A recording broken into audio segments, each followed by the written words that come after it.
معشر الوداديين والوداديات، السلام عليكم.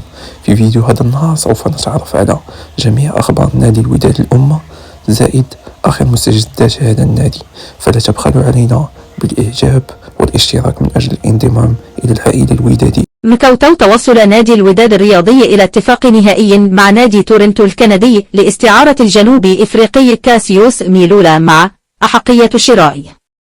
الصفقة ستحسم بشكل رسمي خلال الساعات القليلة المقبلة بعد تجهيز جميع الوثائق والعقد التي تواصلنا مع أحد المقربين من اللاعب كاسيوس ميلولا للوقوف على تفاصيل على الصفقة المرتقبة.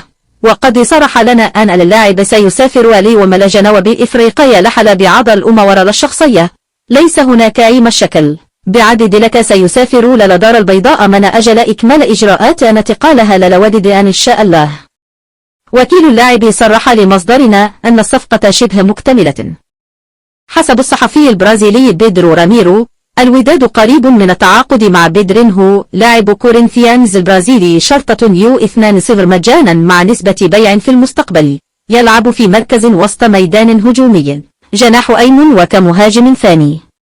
اللاعب سجل 7 أهداف من أصل 20 مشاركة الموسم الماضي. قيمة اللاعب السوقية 700,000 يورو. نادي الوداد الرياضي يصرف التعاقد مع ظهير الأيسر الجواد خلوق، والنادي الأحمر يصرف مستحقات اللاعب المتفق عليها سابقا. اللاعب يقترب من التوقيع لنادي الكوكب المراكشي.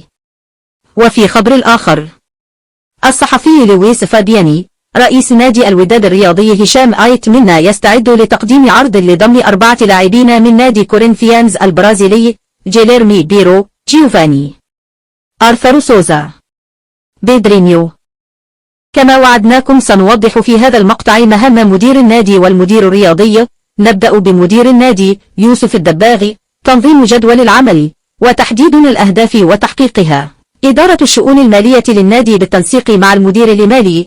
تطوير علمة للنادي التجارية وحمايتها. قيادة ومراقبة مختلف العاملين داخل النادي من أطر ومدربين وإداريين لجميع الفروع والفئات.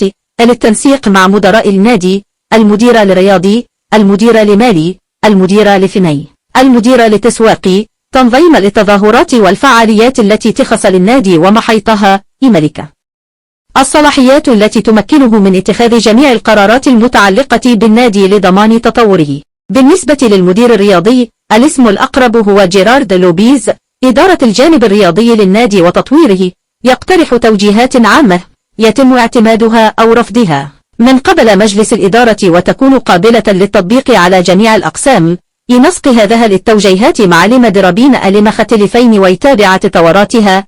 يكون على اتصال مع المدربين. يقوم بزيارة دورية للفئات السنية المختلفة أثناء التدريب والمباريات لضمان اتباع وجهاتها والاطلاع على الحالة العامة التي تسود داخل كل فئة. شرطة يشارك في عملية التوظيف خاصة فيما يتعلق باللاعبين والأطر للتقنية والفنية. ملاحظة: لا يتدخل مباشرة أثناء التدريبات والمباريات. شرطة يأخذ علما بالنزاعات الرياضية والمشاكل ويحرص على حلها أو في حالة الفشل على تطبيق العقوبات المنصوص عليها في اللوائح. حسب الصحافة البرازيلية، الوداد يقترب من التعاقد مع مهاجم المنتخب الأولمبي البرازيلي 20 جيفوني سنة لاعب كورنثيانز البرازيلي.